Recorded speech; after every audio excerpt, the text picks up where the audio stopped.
Avant de passer au chapitre pour les paramètres avancés, on va quand même clore l'affichage et la gestion du contenu par trois petites étapes basées sur les articles. Donc, lorsqu'on a tout l'ensemble de notre liste d'articles ici, sur la gestion des articles, on s'aperçoit que tous les articles sont publiés.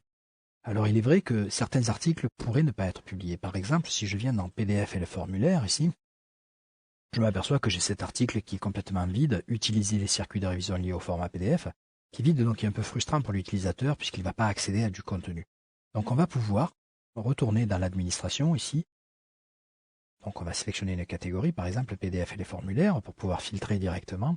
Et ici, on va s'apercevoir que, voilà, utiliser les circuits de révision liés au format PDF, ici on va pouvoir cliquer dessus et le dépublier. Donc cet article est dépublié, il n'est plus présent dans l'arborescence. Donc dès l'instant où je vais demander PDF et les formulaires, cet article n'apparaît plus, et donc il n'y a pas la frustration de l'internaute qui se retrouve face à un article qui n'a pas de contenu. Donc cela permet de pouvoir travailler et de mieux gérer son arborescence globale.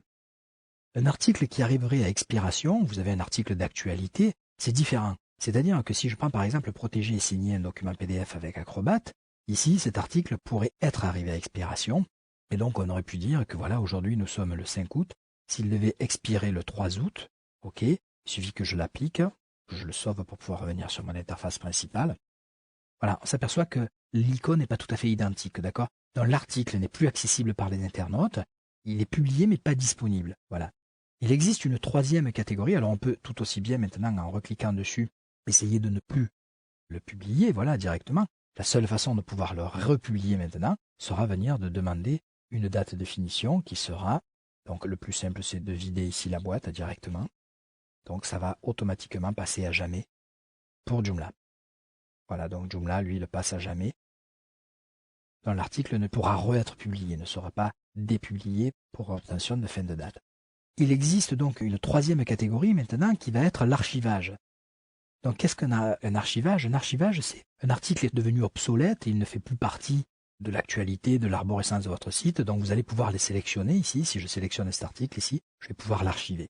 Et dès l'instant où on l'archive, Joomla va nous le présenter comme grisé. Donc le contenu n'est plus disponible, on ne le voit plus en façade. Par contre, il reste accessible par les moteurs de recherche internes de Joomla et on peut aller créer maintenant un module, gestion des modules ici.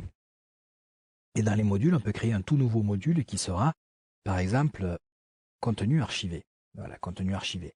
Donc dès l'instant où on va activer ce module, on va l'appeler archive par exemple.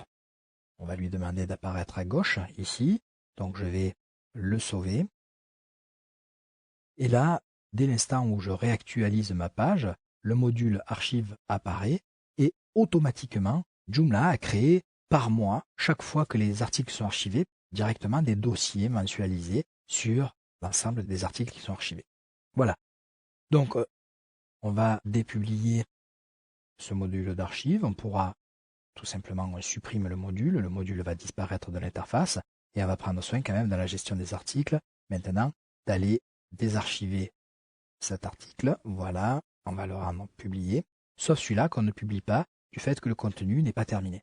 Une autre possibilité est de jeter les articles en corbeille. Donc vous pouvez sélectionner un article ici et venir le jeter à la corbeille. Donc cet article est retiré de la liste des articles. Voilà, il n'apparaît plus dans le contenu, il n'est pas accessible par les moteurs de recherche de Joomla.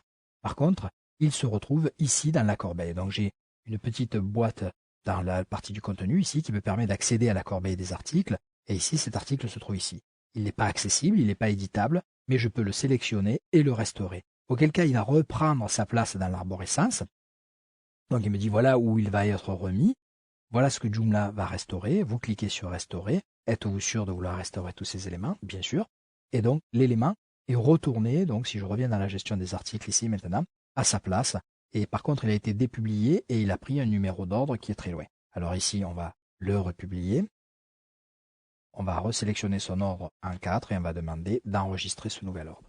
Voilà, donc on a fait un tout petit tour sur la gestion de publication, de dépublication, d'archivage, désarchivage et de placement en corbeille ou de date limite de péremption d'un article.